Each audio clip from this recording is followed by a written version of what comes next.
economic cooperation with that level, this level of support? Well, it's quite appropriate and very strategic.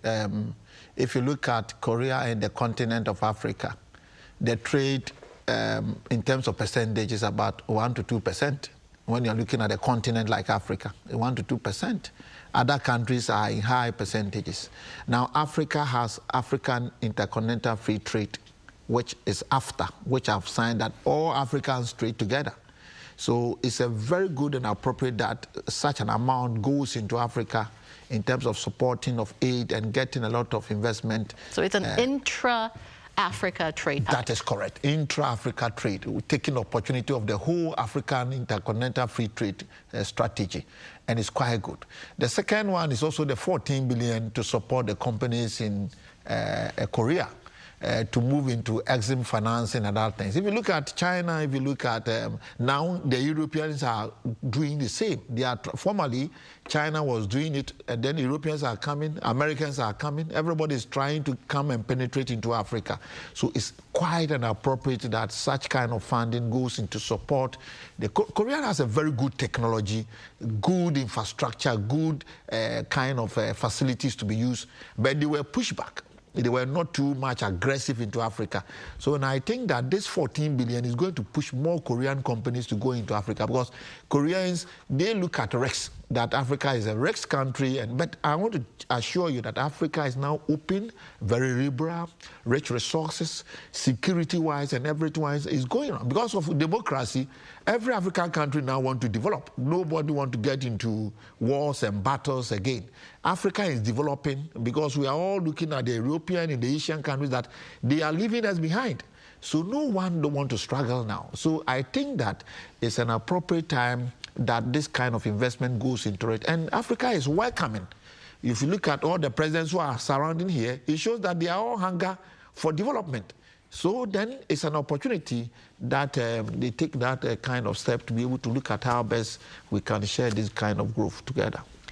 Also, hopefully, Korea's expanded assistance will ensure Africa's sustainable development, and also that the boosted trade and investment will create win-win results for both Korea and Africa. And to add on, you know, in business, you need funding. You need funding stimulates business opportunities. So by earmarking 14 billion for export financing, it will motivate the Korean companies to go, because they will not go with their own funding to RICS, but a government funding will facilitate them. So it's a very good mode, and I think it's a very strategic thought of the president and the leadership of Korea to support that aid. So you have very positive prospects for that $14 billion export financing. Just even targeting some companies that are into that sector to be able to see how best we can access some of the funding. Now, Dr. Agyepong, you mentioned briefly about this at the top, but tell us more about the Korea-Africa Business Summit that you were a part of today, the ambience, the topics discussed, and your thoughts on the summit outcome. One of the sections that I attended today was speaking about health, which was very fantastic, very brilliant, and the direction that the Koreans have moved into surgical issues and other things. We also discussed about climate change, food security, and some kind of vital technology and the infrastructure, engineering works and other things that are all quite positive, that are demanding for Africa in terms of growth. Africa lack of all this, and we are trying to develop and grow into such things. So these are very topical issues. Agriculture was also discussed, which was quite interesting. Smart city was also discussed, and other technological advancement that Africa is lacking and that needs to be grown from. I see that Africa is the next world, which every country or every state must look at and foster some good corporations to develop. And Africa too has come to a level that is also developing. For instance, if you look at some of the business guys that have come here, I have just come here to look for opportunities, engagements, enhancement, technology, partnership to grow my businesses.